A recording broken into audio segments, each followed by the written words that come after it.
నమస్కారం అండి. This is hashtag U. Pawan Kalyan గారికి స్వల్ప అస్వస్థతకు గురయ్యారు ఆయన.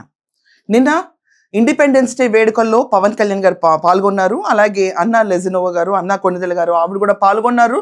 ప్రతి ఒక్కళ్ళని చూస్తానే ఉన్నాం. ఆయనకి గడిచిన నెల మనం చూసుకుంటే ధీరుభాయ్ అంబానీ హాస్పిటల్ ముంబైలో ఆయనకి చికిత్స జరిగింది. రైట్ షోల్డర్కి, లెఫ్ట్ షోల్డర్కి కొంచెం టైం తీసుకున్నారు. రైట్ షోల్డర్ ఆయన భోగాపురం లాంచ్ అప్పుడు కూడా ఆయన నిజంగా హీ వాజ్ ట్రబుల్డ్ లాట్. ఆయన పైకి కట్టుకునే వచ్చారు. అట్ ద సేమ్ టైం నిన్న మాత్రం అది తీసేశారు.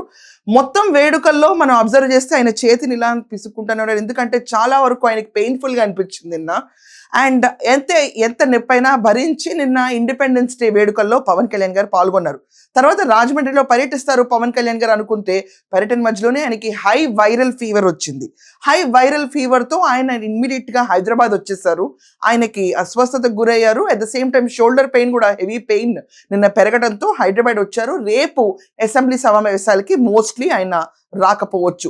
ఇది 10 రోజులు జరుగుతున్న అసెంబ్లీ సమావేశాలు, వర్షాకాల సమావేశాలకి బై ఆల్ మీన్స్ ఆయనకు అంత ఒంట్లో బాగాలేదు కాబట్టి sudden hit of viral fever కాబట్టి ఈరోజు ఆఖరికి బండ్ల గణేష్ గారి కూతురు పెళ్లికి కూడా ఆయన వెళ్ళలేదు.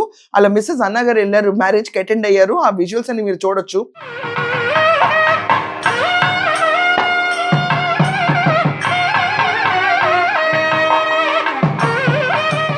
కానీ ఇక్కడ వైసీపీ వాళ్ళు ఒక డిఫరెంట్ టోన్లో అందుకున్నారు.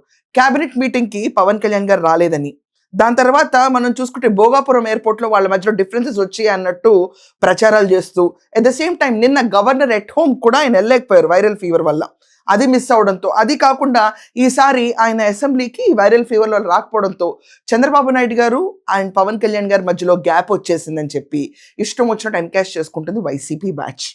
నిజంగా ఒకటి గుర్తుపెట్టుకొని, క్యాబినెట్ మీటింగ్కి వెళ్తే చంద్రబాబు నాయుడు గారు క్యాబినెట్ మీటింగ్ స్టైల్ అందరికీ తెలిసిందే. అది చాలా లెందీగా వెళ్తుంది. అంటే ఒక 4 hours to 5 hours minimum extent of time పడుతుంది. ఆయనకు ఆల్రెడీ బ్యాక్ ప్రాబ్లం ఉంది, చేయి ప్రాబ్లం ఉంది కాబట్టి అంతసేపు కూర్చోలేరు కాబట్టి ఆయన అప్పుడు వెళ్ళలేదు. భోగాపురం ఎయిర్పోర్ట్కి ఆయన శుభ్రంగానే వచ్చారు, పార్టిసిపేట్ చేశారు, హ్యాపీగానే ఉన్నారు. కానీ వీళ్ళకి కనిపించిందంటో మనకు అర్థం కాదు. అట్ ద సేమ్ టైం నిన్న ఎట్ హోమ్కి ఆయనకు వైరల్ ఫీవర్ ఉంటుందో ఆయన వెళ్ళలేదు. వైరల్ ఫీవర్ కంటిన్యూ అవుతుంటే అసెంబ్లీ సమావేశాలకు ఎలా వస్తారండి ఎవరన్నా? అంత తీవ్ర అస్వస్థతతో ఉన్న పరిస్థితి. ఆయన రేపు అర్జెంటుగా వైసీపీకి ప్రూవ్ చేయడానికి అసెంబ్లీ సమావేశాలకు రావాలంట. వీళ్ళు మాత్రం రారు. మెగా డిఎస్సీ పైన రోడ్డు పైన రభస చేస్తున్నారు.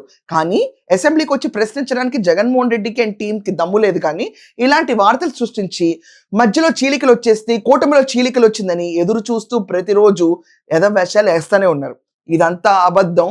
పవన్ కళ్యాణ్ గారు, చంద్రబాబు నాయుడు గారు విడదీయలేని కూటమి. వచ్చే 15 ఏళ్ళకు కూడా ఈ కూటమి ఇలాగే ఉంటుంది. So let us all pray for his healthy recovery and we wish he attends assembly very soon. So మీ ఒపీనియన్స్ ఏంటి వైసీపీ పెయిడ్ ప్రచారం పైన ఖచ్చితంగా కమెంట్స్లో రాయండి. That's all for now. Thank you.